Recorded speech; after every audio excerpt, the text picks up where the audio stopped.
లోక్సభ ఎన్నికల వేళ హర్యానా రాజకీయం ఆసక్తికర మలుపు తిరిగింది. మిత్రపక్షం బీజేపీతో బంధం తెంచుకుంది బీజేపీ. ముఖ్యమంత్రి పదవికి రాజీనామా చేశారు మనోహర్ లాల్ ఖట్టర్.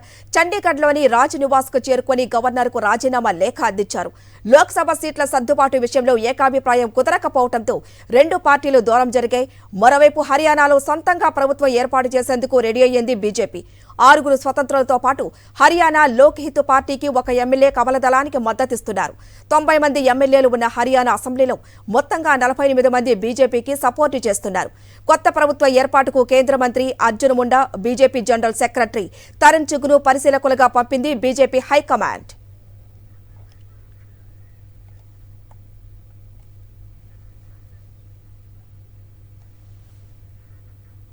లోక్సభ ఎన్నికల వేళ హర్యానా రాజకీయం ఆసక్తికర మలుపులు తిరుగుతోంది. మరింత సమాచారం మా ప్రతినిధి వెంకటేష్ అందిస్తారు. వెంకటేష్, హర్యానా రాజకీయం ప్రస్తుతం ఎటువంటి మలుపులు తిరుగుతోంది?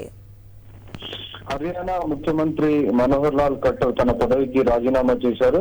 ప్రధానంగా మిత్రపక్షమైన జేజేపీ జననాయక జనతా పార్టీతో బీజేపీకి విభేదాలు వచ్చాయి. ఆ నేపథ్యంలో సంకీర్ణ ప్రభుత్వం రాజీనామా చేసింది. దాంతో బీజేపీ మళ్ళీ కొత్తగా ప్రభుత్వాన్ని ఏర్పాటు చేయబోతుంది. ఇప్పటికే హర్యానా అసెంబ్లీలో 90 అసెంబ్లీ సీట్లు ఉన్నాయి. అందులో 46 సీట్లు వస్తే 46 సీట్లు ఉంటే మెజారిటీ వస్తుంది. కానీ ప్రస్తుతం బీజేపీకి కేవలం 41 మంది ఎమ్మెల్యేల మద్దతు మాత్రమే ఉంది. అయితే 6 స్వతంత్ర ఎమ్మెల్యేల మద్దతుతో బీజేపీ కొత్త ప్రభుత్వాన్ని ఏర్పాటు చేసే అవకాశం ఉందని తెలుస్తుంది. అలాగే జేజేపీలో ఉన్నటువంటి కొద్దిమంది ఎమ్మెల్యేలు కూడా బీజేపీ వైపు మొగ్గు చూపేటువంటి అవకాశం ఉంది. ప్రస్తుతం జేజేపీలో 10 మంది ఎమ్మెల్యేలు ఉన్నారు. సో ఈ 10 మందిలో 5 ప్రత్యేకంగా ఒక గ్రూప్ గా బయటకు వచ్చేటువంటి అవకాశం ఉంది. సో 5తో కలిపి బీజేపీ మళ్ళీ ప్రభుత్వాన్ని ఏర్పాటు చేయబోతుంది. సో ఈ హర్యానాలో నూతనంగా ఏర్పడేది ఇక్కడ సంకీర్ణ ప్రభుత్వం కాదు, బీజేపీ ప్రభుత్వమే అని తెలుస్తుంది. ప్రధానంగా ఈ విభేదాలు ఏర్పడడానికి ప్రధానమైనటువంటి కారణం హర్యానాలో ఉన్నటువంటి హిస్సార్ అలాగే మహేంద్రగఢ్ సీటు